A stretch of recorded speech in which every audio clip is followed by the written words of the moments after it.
Hari ini kita akan buka sama-sama di Roma 12 ayat 1. Dan aku kepingin kita untuk baca bersama-sama ayat hafalan kita ini. Yang sudah dapat katakan amin. Oke, kita baca sama-sama ya. 1, 2, 3. Karena itu saudara-saudara, demi kemurahan Allah, aku menasihatkan kamu persembahan yang kudus, yang berkenan kepada Allah, itu adalah ibadahmu yang sejati. Kayaknya translationnya berbeda, makanya aku salah baca ini.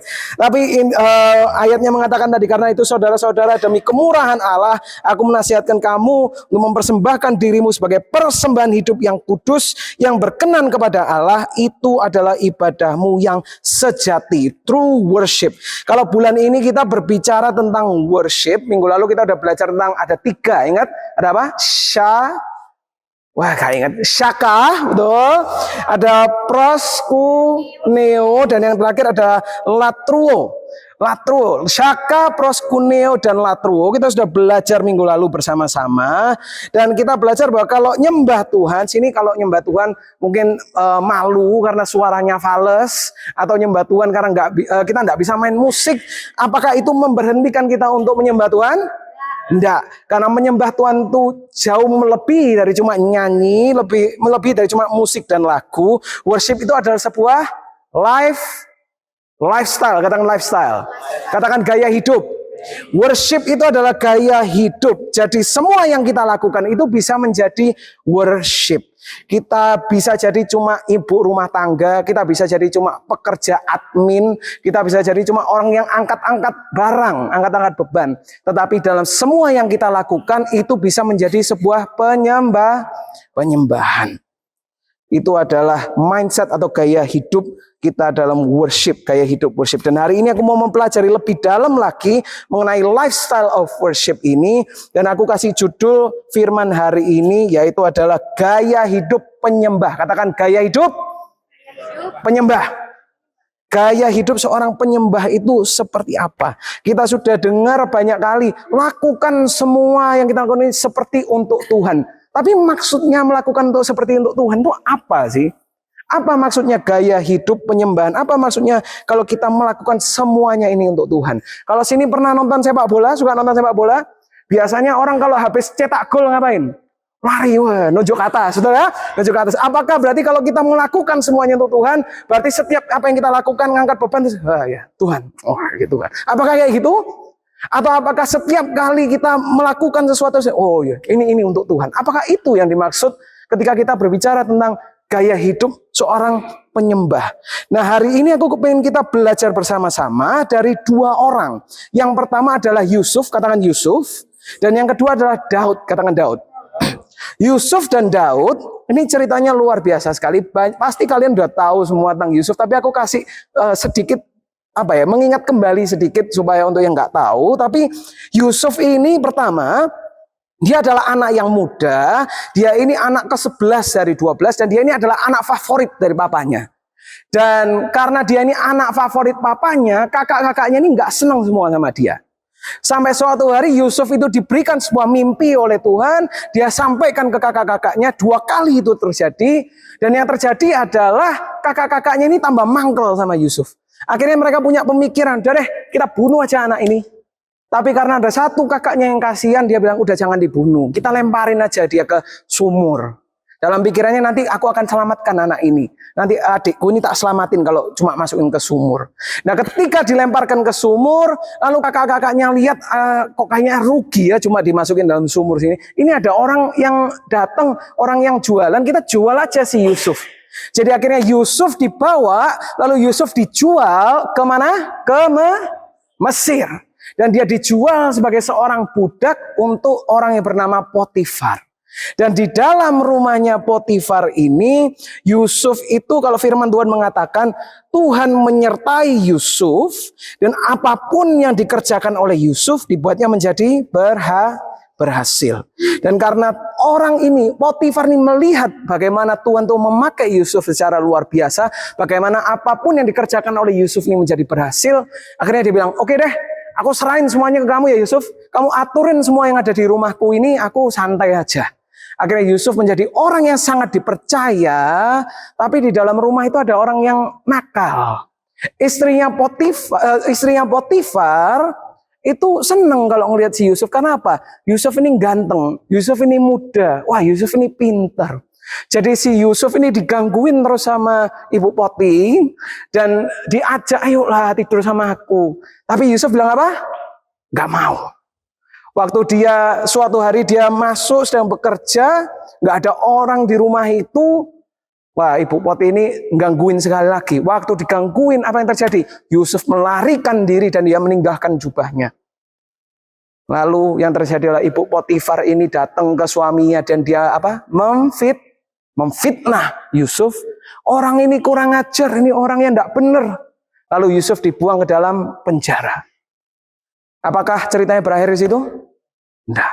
Waktu dia masuk di dalam penjara, dia tiba-tiba Tuhan, kalau firman Tuhan mengatakan Tuhan tuh menunjukkan kasih setianya dan dia ini dipercayai oleh kepala penjara. Dia dipercayai untuk ngurusin orang-orang yang ada di situ, ngurusin semua pekerjaan yang ada, semua diaturin sama Yusuf. Kalau kalian nanti mau baca sendiri ceritanya di rumah panjang lebar, dia akhirnya menjadi tangan kanannya Firaun di Mesir, orang terhebat nomor 2, paling berkuasa nomor 2 di tempat itu. Tetapi di Kejadian 39 ayat 23 dikatakan dan kepala penjara tidak mencampuri segala yang dipercayakan kepada Yusuf. Kepala penjara ini nggak ikut campur. Pokoknya diurusin semua sama Yusuf karena Tuhan menyertai dia dan apa yang dikerjakannya dibuat Tuhan menjadi berhasil. Apa yang dikerjakannya dibuat berhasil sama Tuhan. Itu ceritanya dari Yusuf. Kalau cerita dari Daud ini juga hampir sama. Daud ini adalah anak yang muda dan dia ini anak salah satu yang paling kecil. Dia punya banyak kakak dan ada yang bahkan bilang bahwa dia ini anaknya agak tertolak. Tetapi firman Tuhan mengatakan bahwa dia ini adalah seorang gembala. Dia adalah seorang gembala, walaupun dia gembala, tapi domba-dombanya dia itu tidak banyak. Dombanya itu cuma sedikit aja. Dan dikatakan walaupun domba itu cuma sedikit, dia itu betul-betul menjaga. Waktu dia sedang menjaga domba, kadang ada beruang yang datang, ada singa yang datang. Dikatakan kalau sampai ada singa dan beruang yang mengambil dombanya, dia mengejar hewan ini, dikejar singa sama beruang ini. Setelah itu dihajar sama dia. Bisa bayangin singa sama beruang, kalian lihat aja mungkin kita udah lari kali ya. Tapi ini dia kejar, dia hajar. Dan dikatakan dihajar sampai dombanya dilepasin. Kalau nanti beruang atau singa itu sampai berdiri mau menyerang aku, diambil janggutnya terus dihajar sampai habis. Nah, betapa kerennya si Daud ini sampai bisa ngomong kayak gitu. Mau membabat habis beruang sama singa. Dan suatu hari dia itu sedang disuruh apa aja untuk nganterin makanan ke kakak-kakaknya. Karena pada zaman itu Israel sedang melawan bangsa Filistin. Mereka sedang perang, bukan sepak bola ya melawannya ya. Tapi sedang berperang melawan Filistin. Dan papanya bilang, udah anterin nih makanan untuk kakak-kakakmu. Sampai di situ dia melihat bahwa orang-orang bangsa Israel ini ketakutan. Karena ada prajurit yang sangat besar di depan mereka, orang Filistin yang bernama siapa? Goliat. Ada seorang raksasa yang bernama Goliat dan semua orang ini ketakutan. Dan di hari itu sebetulnya Goliat ini sudah lama, dia di situ tuh tidak cuma satu hari, udah beberapa lama, tapi dia ini menantang terus, ayo siapa yang mau lawan aku, ayo wes daripada kita perang habis-habisan, kamu kirim satu orang lawan aku, yang menang nanti yang menang, yang kalah jadi bagian dari negaranya atau bangsanya. Jadi akhirnya orang-orang ini ketakutan. Dan raja bangsa Israel waktu itu adalah seorang raja yang bernama Saul. Dan sebetulnya Saul itu seharusnya yang bisa pergi melawan si Goliat. Karena Saul itu termasuk orang yang cukup besar. Dikatakan Goliat itu tingginya 3 meter. Pedangnya dia ini 6 kilo. Tombaknya dia itu 4 meter tingginya. Kalian bisa bayangin betapa menakutkannya itu tombak 4 meter. Ini dari sini ke atas kayaknya 4 meter nih. Tapi menyeramkan sekali. Si Saul itu tingginya 180. Lumayan lah kalau 180. Siapa yang sini tingginya 180? Kak Wiwi 180? Oh iya, oke. Kira-kira kayak gitulah. Orangnya cukup besar. Kalau suruh orang kayak Kak Wiwi, suruh kita di sini bareng-bareng ini ya. Siapa yang mau melawan Goliat? Ya kita lihat yang paling tinggi siapa lah. Ya udah sana udah lawan tuh si Goliat. Tapi waktu itu dia juga nggak berani, rajanya ini, yang walaupun dia itu termasuk cukup besar, dia nggak berani apa-apa. Sampai datang si Daud, dia melihat ini orang kurang ajar. Ini orang jelek-jelekin bangsa kita, jelek-jelekin Tuhannya kita. Ini perlu diajar ini. Jadi dia bilang sama Saul, aku aja yang lawan. Tenang aja Raja, aku sudah pernah menghajar beruang, sudah pernah menghajar singa. Satu lagi ini tak hajar, enggak apa-apa, gampang. Jadi yang dia lakukan adalah dia datang, dia mengambil batu-batu kecil, lalu dia mengayun-ayun batu ini, dilempar, pak. Kena apa? Kena jidatnya. Pas kena kepalanya. Orang yang kecil, orang yang masih muda bisa mengalahkan seorang raksasa yang besar. Ini adalah dua cerita yang kita akan pelajari hari ini dari Yusuf dan dari Daud. Mungkin kalau kita dengerin ceritanya barusan, kita berpikir apa hubungannya sama penyembahan? Gak ada kata-kata penyembahan sama sekali, gak ada kata-kata worship, gak ada lagu, gak ada nyanyi. Terus apa hubungannya? Tapi kalau kita mendalami, kita tahu bahwa mereka ini apa? Mereka anak-anak yang muda, mereka dipakai Tuhan secara luar biasa, dan bahkan dikatakan bahwa Daud ini adalah orang yang berkenan di hati Tuhan. Dan kalau kita gali lagi, kita melihat bahwa hidup mereka ini, apapun yang mereka lakukan itu memuliakan namanya Tuhan. Apapun yang mereka lakukan itu memuliakan nama Tuhan. Dan kalau kita mau melakukan segalanya untuk Tuhan, bukan untuk manusia, kalau kita mau punya gaya hidup penyembahan, worship lifestyle, kita perlu pelajari 3 hal. Apapun yang kita lakukan, katakan apapun yang aku lakukan, lakukanlah dengan, yang pertama adalah excellence, katakan excellence. Yang kedua adalah integritas. Dan yang terakhir adalah ucapan syukur. Kalau mau bahasa Inggrisnya boleh gratitude. Nah, gratitude, ucapan syukur. Excellence, integritas, dan ucapan syukur. Kalau kita mau punya worship lifestyle, apapun yang kita lakukan, lakukanlah dengan excellence, dengan integritas, dan ucapan syukur. Excellence.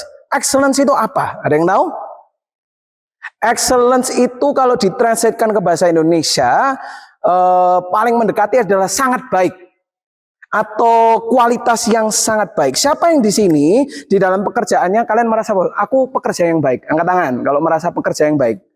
Tidak ada yang merasa pekerja yang baik, pekerja yang buruk. Baik loh ya, aku bukan bilang sangat baik, baik lah. Maksudnya kerja bisa, tidak dimarah-marahin terus ya, betul. Atau sekolah, di dalam sekolah jadi murid yang oke lah, paling nggak remedian, nilainya sebatas-batasnya, gitu ya, mendekati batas, itu kan baik. Tapi kalau kita berbicara tentang excellence, excellence itu melebihi dari cuma baik, tapi sangat baik atau kualitas yang sangat baik. Orang yang punya excellence itu adalah orang yang melakukan dengan sangat baik dan melakukan yang namanya itu above and beyond. Above and beyond ini artinya adalah melampaui dari ekspektasi, melampaui dari apa yang diminta. Itu namanya excellence. Kalau kita di sini kita kumpul bersama-sama, aku di gereja kita ini aku sangat salut sekali sama Kak Wiwi. Aku merasa bahwa Kak Wiwi ini salah satu orang yang punya excellence. Kalau kalian lihat Kak Wiwi ini pelayanannya luar biasa banyak sekali. Sudah main musik, ikut di kerselnya hari Jumat, kerselnya hari Minggu. Terus kemarin waktu kita lagi meeting pemusik, kita berbicara tentang, ayo nih kita mau ajak anak-anak muda untuk pelayanan. Siapa yang bisa untuk ngajarin anak-anak ini? Kak Wiwi langsung ngomong, nanti tak pikirin. Jadi punya jiwa kepingin, oh ya aku pengen memberikan yang terbaik. Aku pengen untuk bisa melampaui. Gak cuma oke, tapi sangat baik. Dan kira-kira kalian kalau punya pekerja yang seperti itu, seneng gak? Dijaga enggak? Dirawat enggak pekerjaan? Dirawat, kenapa? Wah ini orangnya luar biasa sekali, excellent sekali. Tapi sebetulnya Kak Wiwi itu tidak harus melakukan itu. Kalau dia mau untuk santai-santai bisa enggak? Kalau dia tidak menawarkan bisa enggak? Bisa. Tapi dia melakukan semuanya itu. Sama seperti Yusuf. Kalau kita baca tentang Yusuf, dia tuh dijual sebagai budak. Kira-kira kalau kita dijual jadi budak, punya semangat untuk kerja enggak sih? Aduh, aku ini dijual sampai kakakku jadi budak orang. Jadi budaknya orang, aku ya nggak mau kerja. Atau mungkin kita kerja itu ya cuma seadanya, asal kita nggak dimarahin, asal kita bisa dapat makan, kerja, suruh angkat, ya udah angkat. Tetapi yang luar biasa tentang Yusuf, walaupun dia ini dijual sebagai budak, itu tidak menghentikan dia untuk bekerja. Dan di Kejadian, kita buka sama-sama ya, Kejadian 39 ayat 2 sampai 4. Aku bacain, tetapi Tuhan menyertai Yusuf sehingga ia menjadi seorang yang selalu berhasil dalam pekerjaannya. Maka tinggallah ia di rumah tuannya orang Mesir itu. Setelah dilihat oleh tuannya bahwa Yusuf disertai Tuhan dan bahwa Tuhan membuat berhasil segala sesuatu yang dikerjakannya. Ayat 4, maka Yusuf mendapat kasih tuannya dan ia boleh melayani dia. Kepada Yusuf diberikannya kuasa atas rumahnya dan segala miliknya diserahkannya kepada kekuasaan Yusuf. Dia diberikan sebuah kekuasaan, diserahkan semua kepada Yusuf. Dikatakan Tuhan membuat semua yang dilakukan oleh Yusuf berhasil. Kalau Yusuf ini cuma maunya ngangkat-ngangkat, betul Tuhan membuat itu berhasil. Ngangkatnya jadi kayak orang yang antusias untuk mengangkat. Tapi kalau bosnya ngomong sama dia, Yusuf, hari ini kamu bersihin kamar mandi. Terus dia ngomong, enggak, aku enggak mau. Kira-kira apakah Tuhan bisa membuat dia jadi berhasil? Kalau dia tidak mau melakukan sesuatu, karena dikatakan di firman ini bahwa Tuhan membuat segala sesuatu yang dikerjakannya menjadi berhasil. Jadi kalau kita ngomong tentang Yusuf, kenapa kok dia bisa dipercayai banyak sekali hal? Aku percaya bukan cuma karena dia melakukan satu hal, tapi apapun yang dia bisa lakukan, dia lakukan. Betul? Di sini kalau kita punya pekerja yang bagus kerjanya, cuma melakukan satu hal, tapi kita minta tolong ngerjain yang lain, enggak mau. Kesal enggak kita? Kesel. Karena itu bukan excellence. Orang yang punya jiwa excellence itu berinisiatif. Mau untuk melakukan, enggak perlu tanya, udah melakukan. Seperti itu. Nah, jadi kita juga belajar dari Daud, bagaimana dia menjaga dombanya. Kalau dombanya dimakan sama singa dan beruang, kalian kalau punya domba, dombanya dimakan sama singa sama beruang, kalian kejar enggak hewannya? Atau kalian biarin aja? Biarin dong, kita kan ya takut. Dia tidak harus mengejar, tapi sama Daud dikejar, dihajar sampai dombanya itu kembali. Excellence itu bukan cuma melakukan yang baik, tapi melakukan yang sangat baik. Dan kalau kita berbicara tentang Daud tadi, dia nggak cuma berhenti pada dombanya. Ketika ada raksasa pun, tidak ada yang minta dia bahkan tidak seharusnya ada ikut berperang di situ, tapi dia yang bilang, aku mau lawan si dia. Aku mau lawan raksasa ini. Dia tidak nanya gajinya nanti berapa, bayarannya nanti berapa, aku nanti dikasihin bonus atau enggak. Dia tidak ngomong macam-macam seperti itu. Dia cuma melihat orang ini tidak benar, aku harus melakukannya, aku akan melakukan yang benar, dan aku mau melakukan yang terbaik. Itu yang dikatakan oleh Daud. Di dalam apapun yang kita lakukan, apakah kita sudah melakukan yang terbaik, atau kita cuma melakukan sebatas minimal? Dalam pekerjaan kita, dalam sekolah kita, apakah kita melakukan yang terbaik atau cuma sebatas minimal? Apakah kita sudah memberikan yang terbaik atau kita cukup puas dengan yang namanya cukup baik? Apakah kita puas dengan yang namanya cukup baik? Mengucap syukur, kalau kita berbicara tentang gereja kita, aku mengucap syukur jujur untuk orang-orang kayak di belakang situ, yang di sound system kalau kalian lihat, wah bingung semua tak panggil. Aku mengucap syukur untuk orang-orang kayak Kak Adi sama Kak Yupiter. Boleh kasih tepuk tangan untuk mereka? Kak Adi sama Kak Yupiter. Ini pelayanan yang paling gak kelihatan, tapi kalau sudah salah paling kelihatan. Kalau udah mati lampu kayak gini, semua noleh yang mana? Ke belakang, betul kan? Yang dilihat sound systemnya duluan, multimedianya ini kenapa kok mati semua? Itu selalu seperti itu. Tapi aku mengucap syukur ada orang-orang kayak Kak Yupiter, kayak Kak Adi. Karena waktu mereka masuk pelayanan, mereka nggak ngerti sama sekali tentang sound. Tapi mereka bersedia untuk melayani, mau untuk belajar, akhirnya mereka melayani di situ. Dan aku percaya Tuhan memakai mereka secara luar biasa. Thank you Kak Adi, thank you Kak Yupiter. Tapi intinya adalah excellence itu bukan cuma aku bisanya apa. Tapi excellence itu adalah aku bersedia untuk apa? Kebersediaanku itu apa? Excellence itu adalah kebersediaan kita dan keinginan kita untuk melakukan yang terbaik. Katakan yang terbaik. Nah, yang terbaik itu tidak sama dengan sempurna. Ketika kita memberikan yang terbaik, itu berarti kita bisa seperti apa, itu yang tak berikan, aku nggak cuma berhenti di situ, aku akan berusaha lagi untuk lebih baik lagi. Itu yang namanya terbaik. Tetapi kalau yang namanya sempurna itu harus perfect dulu baru dikasihin. Kita memberikan yang terbaik, bukan memberikan yang perfect. Sama seperti Alkitab mengatakan ketika ada seorang janda yang memberikan sebuah persembahan, berapa persembahannya? 2 perak. Yesus berkata bahwa persembahannya dia lebih besar daripada orang-orang yang ngasihnya karungan. Kenapa? Karena dia telah memberikan segalanya. Excellence itu bukan cuma sekedar kita bisanya yang paling sempurna seperti apa, tetapi kebersediaan kita dan keinginan kita untuk melakukan yang terbaik. Aku mau kita buka sama-sama di Filipi 4 ayat 8 sampai 9. Filipi 4 ayat 8 sampai 9. Boleh kita baca sama-sama? Sudah dapat? Oh, kalau gitu aku bacain aja deh, aku bacain aja. Karena aku lupa, aku pakai TSI. Puji Tuhan. Nyala, haleluya. Oke, minta tolong AC-nya dinyalakan ya. Karena udah keringatan semua gitu. Oke. Aku lanjutin gini aja ya, enggak apa-apa ya.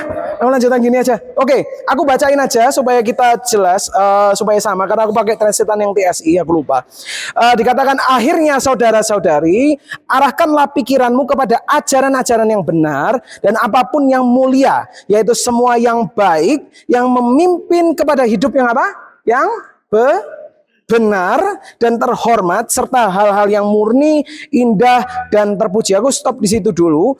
Hidup yang benar dikatakan di situ itu adalah hidup yang excellent. Berbicara tentang excellence, hidup kita yang benar, memberikan yang terbaik. Dan dikatakan Filipi 4 ayat 9 juga, lakukanlah semua ajaran yang sudah kamu terima dari saya, baik melalui perkataan maupun perbuatan. Dengan demikian Allah yang adalah sumber ketenangan hati kita akan menyertai kamu. Lakukanlah melalui perkataan kita dan perbuatan kita. Apa yang dilakukan dan kita perkatakan? Hal-hal apapun yang mulia, yang ajaran-ajaran yang benar, semua yang excellent dan terhormat, hal-hal yang murni, indah dan terpuji, itu semua yang kita lakukan. Kalau kita mau menyembah Tuhan melalui apa yang kita lakukan, kita perlu untuk melakukannya dengan excellence. Excellence berbicara bagaimana kita memberikan yang terbaik dan kita bersedia untuk melakukan apapun. Amin. Mic kok deh, oh ini, oke. Aku pakai mic supaya kita bisa dengar. Oke, cek. Bisa nyala? Tes. Oke, kita lanjut ya. Kalau tadi kita udah belajar tentang excellence, yang kedua kita akan belajar bersama-sama tentang integritas. Katakan integritas. Integritas kalau ditranslate ke bahasa Indonesia, kalau aku cari artinya di internet, dikatakan sikap atau tindakan yang selaras dengan hati nurani, norma dan prinsip yang berlaku. Atau kalau dengan kata lain orang nanya apa sih maksudnya berintegritas? Orang yang punya integritas adalah orang yang berprinsip dan orang yang jujur. Intinya ketika orang melihat atau tidak melihat, orang tahu atau enggak tahu, kita tetap melakukan yang baik. Kita tetap melakukan sesuai dengan prinsip kita, sesuai dengan nilai-nilai yang kita miliki. Kita berpegang kepada prinsip kita dan di dalam setiap kondisi. Itu yang dimaksud dengan integritas. Daud bisa saja tidak melakukan pekerjaannya. Waktu dia jaga dombanya, nggak ada yang lihat. Kalau ada singa yang ngambil, kalau ada beruang yang ngambil dombanya, dia bisa datang kepada papanya, dia bilang, sorry pak, aku tadi sudah berusaha untuk melawan hewannya, tapi aku nggak bisa, dia akhirnya lari. Dia bisa berbohong. Tapi dia nggak melakukan itu. Karena dia punya integritas, yang dia lakukan adalah dia kejar hewannya itu sampai ketemu, sampai melepaskan dombanya. Begitu juga dengan Yusuf, ada 3 kali, kalau kalian baca ceritanya, ada 3 kali dia itu menunjukkan integritasnya ketika dia ada di rumahnya Potifar. 2 kali adalah ketika dia menolak istri dari Potifar. Dirayu-rayu, nggak mau. Yang kedua, dipaksa melarikan diri. Itu 2 kali dia menunjukkan integritasnya. Tetapi 1 kali lagi, yang ketiga, itu aku waktu baca ayat ini lucu sih sebenarnya aku waktu baca. Di ayat Kejadian 39 ayat 11. Kejadian 39 ayat 11 dikatakan, pada suatu hari masuklah Yusuf ke dalam rumah untuk apa? Melakukan pekerjaannya, sedang dari seisi rumah itu seorang pun tidak ada di rumah. Kalau menurutku ini menunjukkan integritas, karena aku mau nanya, siapa yang di sini kalau pernah nggak masuk kantor terus nggak ada orang di kantor? Pernah datang terus kalian sendirian di kantor, atau kalian datang terus bosnya nggak ada di kantor? Kira-kira kalau seperti itu, apakah kita tetap bekerja dengan baik, atau apakah kita malah nonton, malah tidur-tiduran, malah lele gitu? Karena enak, nggak ada bos, nggak ada orang lain. Aduh, waktunya untuk tutup mata ini kayaknya.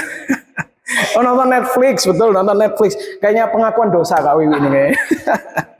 Tapi dikatakan di sini bahwa Yusuf ketika dia masuk ke rumah untuk melakukan pekerjaannya, tidak ada orang di rumah itu, tapi dia tetap masuk untuk melakukan pekerjaannya. Itulah integritas. Aku ingat ada satu pekerja, karena di keluargaku dulu kita ada pembantu, dan ada satu pembantu itu yang luar biasa sekali. Dia itu pernah kejadian ada uang 100.000 jatuh di lantai, dan kita tidak ada yang waktu itu bukan kerja di kita, itu sebelumnya bos yang kasih tahu sama kita, dan dia bilang tidak ada orang yang tahu itu uangnya itu ada di situ. Dia mau ambil dengan gampang, masuk kantong itu bisa. Tapi yang dilakukan oleh orang ini adalah dia mengembalikan uang itu, ditaruh kembali di meja. Kalau kita di posisi yang sama, apakah uang itu kembali ke meja atau masuk ke kantong? Wah, kantong. Makan bakso bisa 20 kali itu kayaknya. Tapi di mana integritas kita ketika itu terjadi?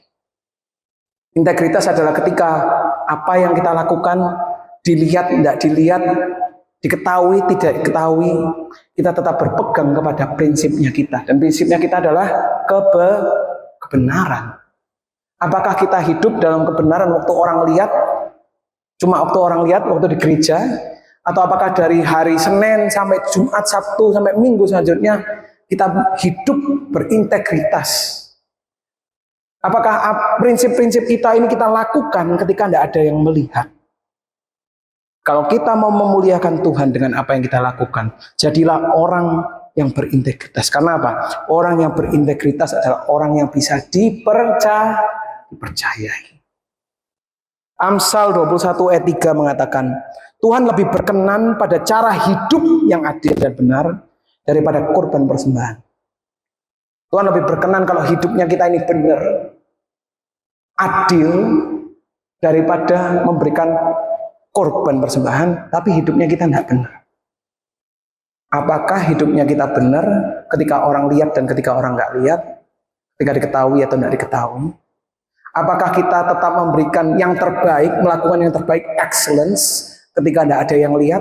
Atau kalau cuma pas bosnya ada, baru kita bekerja keras supaya kita dapat jabatannya lebih tinggi? Yang ketiga, kalau kita sudah belajar excellence, yang kedua integritas, yang terakhir apa? Ucapan syukur. Dalam segala sesuatu yang kita lakukan, lakukanlah dengan ucapan syukur. Tahu lawan katanya ucapan syukur apa? Lawan katanya bersyukur kepada Tuhan? Bersungut-sungut. Lawan kata dari mengucap syukur adalah bersungut-sungut. Atau kata modernnya adalah akeh komplain. Komplain terus bersungut-sungut terus. Siapa yang di sini suka komplain? Jujur, aku juga kadang sering komplain soalnya. Aku juga harus bertumbuh. Ya, terima kasih Kak Wiwi pengakuan dosa kedua ini. Tapi kalau kita lihat kembali kepada cerita Yusuf. Waktu dia jadi budak, dia tidak bersungut-sungut, dia tidak komplain, aduh gara-gara kakakku ini, aduh aku ini kok jadi budak, ini kan bukan rencanaku. Dia tidak ada bersungut-sungut. Waktu dia masuk ke penjara, dia tidak bersungut-sungut, aku difitnah, kurang ajar orang ini. Dia melakukan semuanya. tanpa komplain. Waktu Daud ketika dia cuma sedikit dombanya dia jaga, dia tidak komplain sama papanya, "Pak, kurang akeh dombai, kurang banyak dombanya. Aduh, yang domba ini jelek." Tidak ada komplain sama sekali. Dalam pekerjaan kita, dalam studi kita, apakah kita banyak mengomel? Kolose 3 ayat 17 mengatakan, boleh dibuka? Kolose 3 ayat 17, ada? Oh, enggak muncul, enggak apa-apa, aku bacain. Dan segala sesuatu yang kamu lakukan dengan perkataan atau perbuatan, lakukanlah semuanya itu di dalam nama Tuhan Yesus sambil mengucap syukur. Katakan mengucap syukur. Sambil mengucap syukur oleh Dia kepada Allah Bapa kita. Dalam segala sesuatu yang kita lakukan, lakukanlah dengan mengucap syukur. Apa yang kita katakan, apa yang kita lakukan, lakukanlah dengan pengucapan syukur. 3 hal ini yang menjadi dasar ketika kita mau punya gaya hidup worship. Bahwa kita melakukan segala sesuatu dengan excellence. Kita punya yang namanya integritas. Dan kita mengucap syukur tanpa bersungut-sungut, tanpa komplain. Ketika kita melakukan semuanya itu menjadi sebuah persembahan yang harum. Hidup kita menjadi penyembahan untuk Tuhan. Susah atau gampang? Gampang. Yang ngomong gampang, hebat. Susah enggak untuk melakukan yang terbaik? Kalau kita enggak tahu, ini kalau aku melakukan yang terbaik ini nanti dapat hadiah atau enggak? Nanti naik pangkat atau enggak? Nanti diapresiasi atau enggak? Tapi kita tetap memberikan yang terbaik. Susah enggak? Susah. Jangan-jangan aku memberikan yang terbaik, aku menjadi lebih available, malah dipergunakan sama bosku. Atau susah enggak kita berintegritas ketika kondisinya kita ini lagi kesusahan, uang enggak ada, terus ada uang 100.000 di situ. Wah, enggak ada kamera, enggak ada orang, wes colong aja iso. Bawa enggak ada yang tahu. Oh, orang juga enggak tahu kok. Yang penting orang tahu aku hari Minggu datang ke gereja, aku orang Kristen, tapi di luar sana hidup kita tidak berintegritas. Susah untuk hidup berintegritas, susah. Susah enggak untuk mengucap syukur. Susah. Karena banyak orang yang bencekno. Banyak situasi yang bencekno. Kita kadang kepingin untuk komplain. Tapi kalau kita mau hidup kita menjadi penyembahan, kita perlu excellence, kita perlu integritas, dan kita perlu untuk mengucap syukur. Hari ini, kenapa sih kok kita belajar untuk melakukan semuanya ini? Bukan karena susah atau gampang untuk dilakukan, bukan karena supaya kita dapat jabatan, tapi kembali lagi yang pelajaran yang kita sudah dapatkan bahwa apa? It's not about me, it's all about God. It's not about me, it's all about God. Kalau aku melakukan semua yang aku lakukan, itu bukan untuk keuntunganku sendiri, bukan supaya aku naik jabatan, bukan supaya aku menjadi sukses, tapi aku melakukannya supaya hidupku menjadi sebuah persembahan untuk Tuhan. Betul, ketika kita melakukan semuanya itu, akan ada hal-hal yang luar biasa yang datang, tapi bukan itu alasannya kita melakukannya. Aku kepingin sharing sedikit dan habis ini aku akan tutup. Tapi aku kepingin sharing sedikit pengalaman kerjaku. Waktu aku sekolah di Amerika, aku ini bekerja sebagai, ada yang tahu aku kerja sebagai apa? Tebak coba. Aku kerja sebagai apa di Amerika? Ada yang tahu? Aku tuh bukan admin, bukan orang angkat-angkat. Aku tuh tukang cuci piring. Kira-kira itu suatu pekerjaan yang rendah atau enggak menurut kalian? Menurut orang-orang, kalau kalian cuci piring, tolong jangan minder ya, karena aku juga cuci piring. Tapi orang mengatakan bahwa, oh kamu cuma cuci piring, berarti kamu tuh pekerjaannya rendah. Tapi aku ingat waktu aku melakukan semuanya itu, aku berusaha untuk melakukannya dengan excellence. Aku melakukan yang terbaik. Cuci piring, waktu itu kita ada jendela yang kecil, jadi orang kan makannya kayak all you can eat gitu ya. Terus nanti mereka taruh makanan piring-piringnya itu dimasukkan ke jendela kecil, dimasukkan, nanti aku yang cuci-cuci. Aku berusaha untuk melakukan yang terbaik. Aku cuci dengan baik, nggak cuma di situ, nggak cuma melakukannya dengan baik. Aku berpikir bagaimana caranya supaya aku bisa mencuci piring ini lebih efisien. Wah, kayak profesor aja, tapi tukang cuci piring. Aku berusaha untuk memikirkan bagaimana caranya supaya flow-nya ini cepet nanti. Wah, piring bisa keluar masuk dengan cepet. Nggak cuma menerima kerja baik nggak kalau aku cuci kayak gini dengan rapi, baik. Tapi aku mau melebihi, melampaui dari cuma melakukan yang baik. Aku berusaha untuk menjadi sangat baik. Dan yang terjadi adalah ketika aku mulai melakukan semuanya itu, nanti mulai kita malam mau tutup, kita harus membersihkan sebuah mesin ini. Mesin ini cuma ada satu orang yang ngerti cara bersihinnya. Dan karena aku melihat bahwa kayaknya perlu ada orang yang bisa belajar untuk bersihin ini, aku belajar sama dia. Gimana sih cara bersihin? Harus dicopot alatnya, harus dibuka pintunya, nanti dilap, nanti disemprot. Oke, gampang, bisa. Dari situ aku nggak berhenti. Nggak cuma cuci piring. Setelah cuci piring, aku lihat nggak ada yang bersihin kompor. Aku ngomong sama bosku, perlu bersihin kompor nggak? Iya, perlu ada yang bersihin. Oke, aku bersihkan. Apakah aku dibayar untuk bersihin kompor? Enggak. Aku dibayar untuk cuci piring.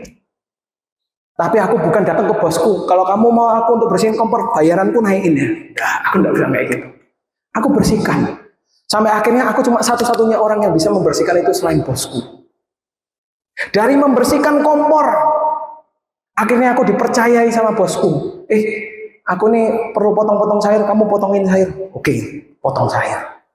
Aku perlu untuk goreng makanan, goreng kentang, goreng. Oke, goreng kentang. Aku perlu untuk bikin burger, diputer-puter. Oke, puter-puter. Sedikit demi sedikit aku dipercaya lebih dan lebih. Sampai suatu hari akhirnya aku tidak ada orang yang datang karena ada satu temanku yang bolos.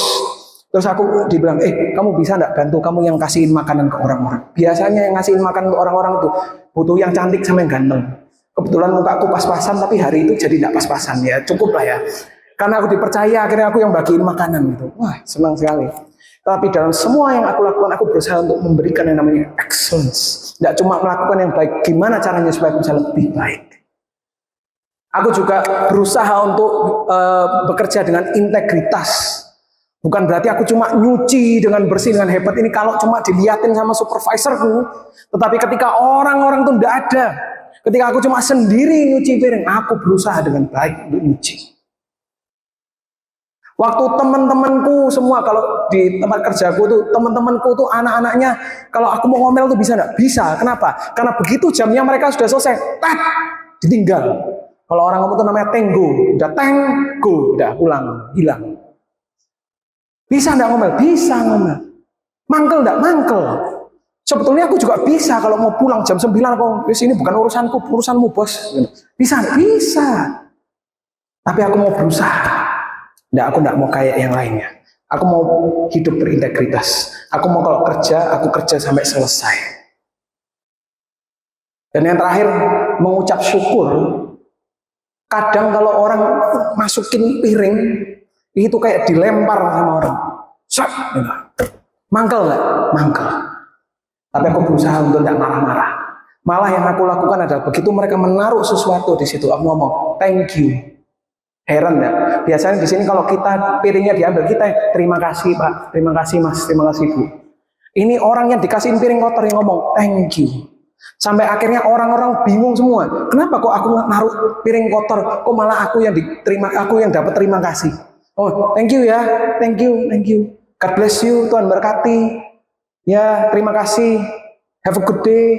Biar semoga harimu luar biasa hari ini. Sampai ada orang yang datang, mukanya dimasukin ke jendelanya. Aku nih kaget. Baru pertama kali ngasihin piring ada yang ngomong thank you.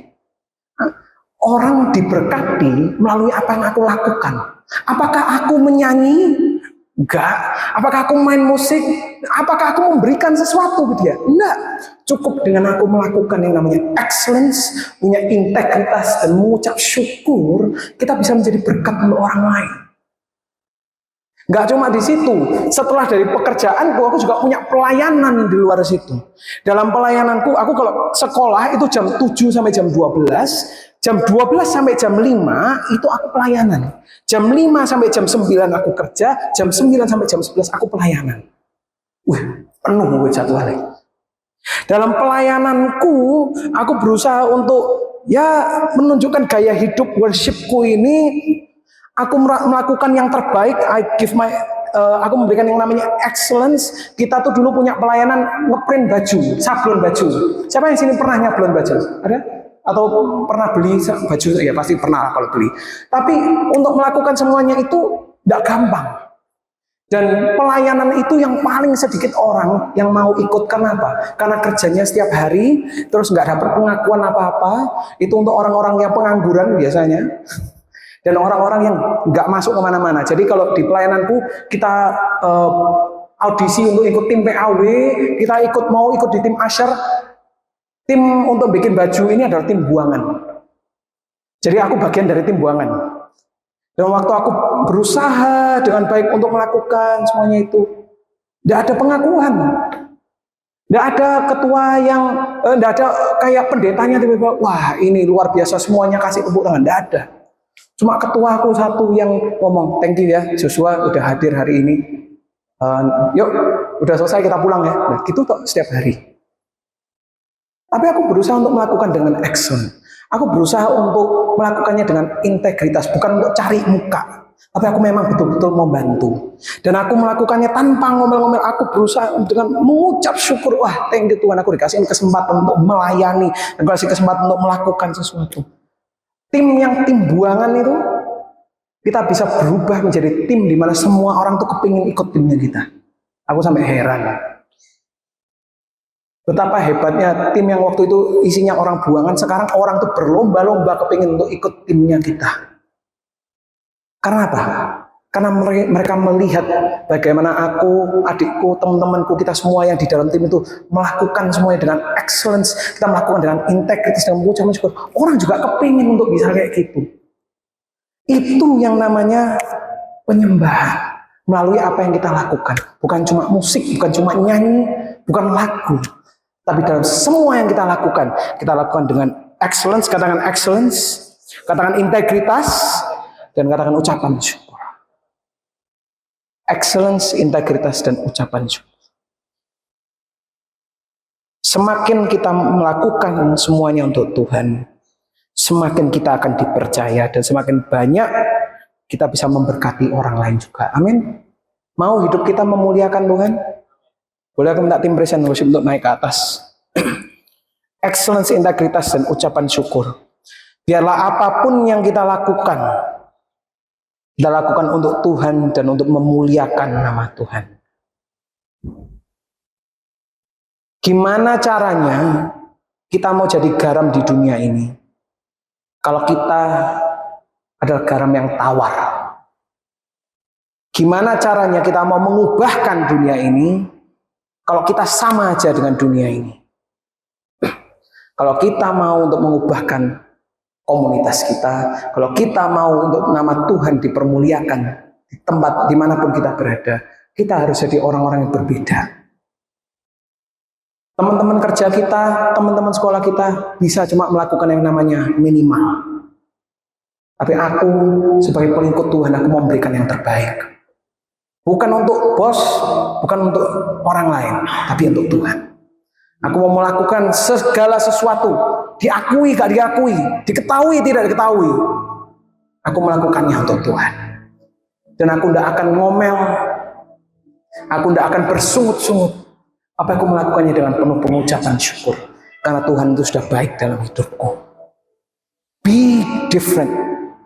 Jadilah berbeda. Janganlah menjadi serupa dengan apa? Dunia ini. Tapi berubahlah. Jadilah berbeda. Dan biarlah hidup kita menjadi sebuah persembahan. Hidupku adalah penyembahan. Amin. Boleh kita berdiri bersama-sama?